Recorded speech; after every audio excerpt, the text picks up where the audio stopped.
जय हिंद साथियों, स्वागत है आपके अपने YouTube channel exam crack quiz में। आज के क्लास में हम संविधान सभा से 25 जी के प्रश्न देखेंगे जो सभी विद्यालयों में पूछा जाने वाला है और सभी परीक्षाओं के लिए अत्यधिक महत्वपूर्ण है।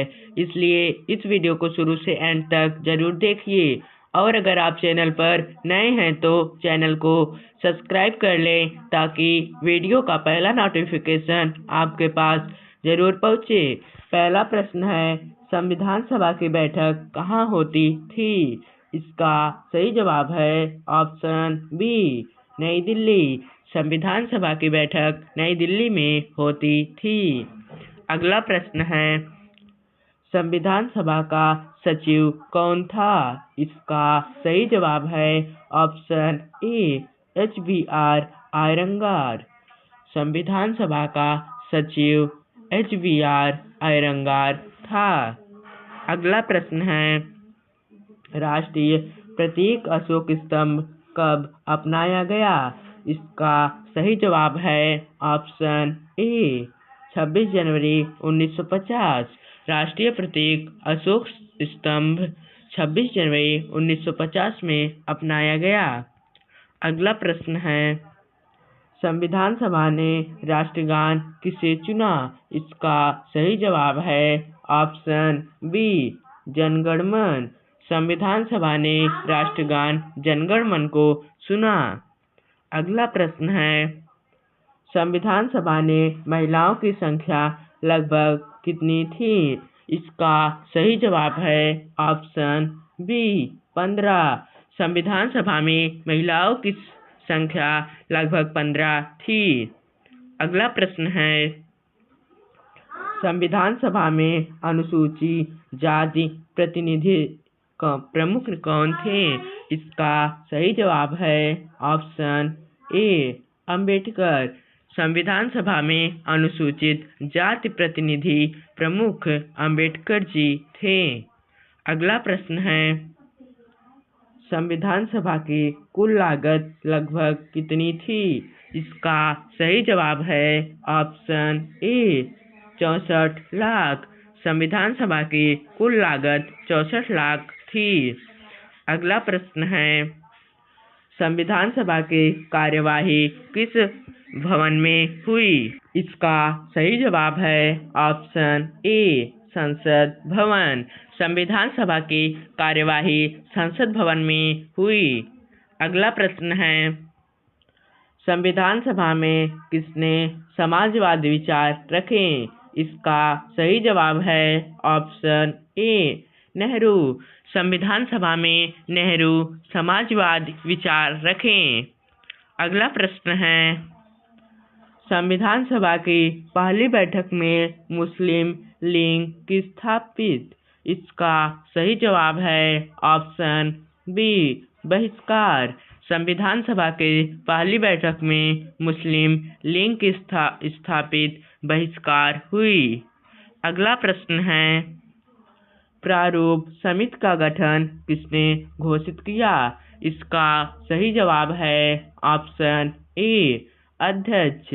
प्रारूप समिति का गठन अध्यक्ष ने घोषित किया। अगला प्रश्न है, संविधान सभा ने कितने दिनों तक बैठक की? इसका सही जवाब है ऑप्शन सी, 165 दिन।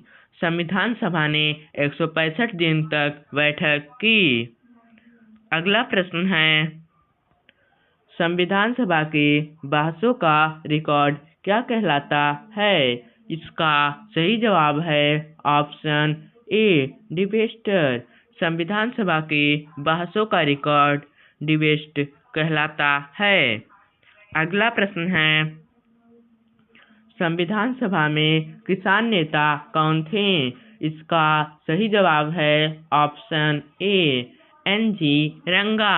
संविधान सभा में NG रंगा किसान नेता थे। अगला प्रश्न है, संविधान सभा ने गणतंत्र दिवस क्यों चुना? इसका सही जवाब है ऑप्शन ए, पूर्ण स्वराज दिवस। संविधान सभा ने गणतंत्र दिवस पूर्ण स्वराज दिवस चुना। अगला प्रश्न है, संविधान सभा में सिख प्रतिनिधि प्रमुख कौन थे? इसका सही जवाब है ऑप्शन ए बलदेव सिंह। संविधान सभा में सिंह प्रतिनिधि प्रमुख बलदेव सिंह थे। अगला प्रश्न है, संविधान सभा ने कितने भागों में संविधान बांटा? इसका सही जवाब है ऑप्शन सी 22। संविधान सभा ने संविधान को 22 भागों में संविधान बांटा। अगला प्रश्न है, संविधान सभा ने कितनी अनुसूचियां बनाई थीं? इसका सही जवाब है ऑप्शन बी 8। संविधान सभा ने 8 अनुसूचियां बनाई थीं।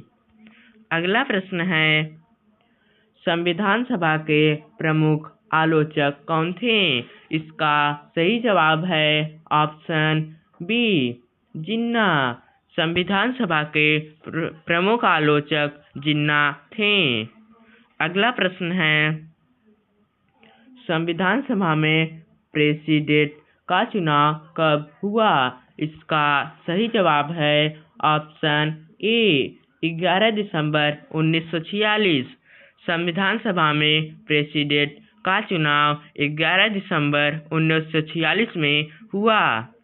अगला प्रश्न है, संविधान सभा के समय वायसराय कौन था?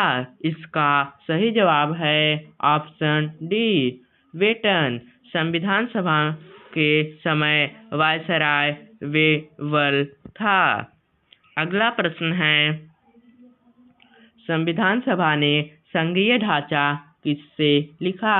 इसका सही जवाब है ऑप्शन बी कनाडा। संविधान सभा ने संघीय ढांचा कनाडा से लिया। अगला प्रश्न है, संसदीय प्रणाली किससे ली गई? इसका सही जवाब है ऑप्शन बी यूके। संसदीय प्रणाली यूके से ली गई। अगला प्रश्न है, मौलिक अधिकारों की प्रेरणा किससे? इसका सही जवाब है ऑप्शन ए यूएसए। मौलिक अधिकारों की प्रेरणा यूएसए से ली गई। अगला प्रश्न है, डीपीएसपी की प्रेरणा किससे? इसका सही जवाब है ऑप्शन बी आयरलैंड। डीपीएसडी की प्रेरणा आयरलैंड से ली गई। थैंक यू दोस्तों। अगर आप ऐसा वीडियो देखना चाहते हैं और इसका दूसरा अध्याय देखना चाहते हैं तो हमारे चैनल को सब्सक्राइब कर लें ताकि वीडियो का पहला नोटिफिकेशन आपके पास जरूर पहुंचे।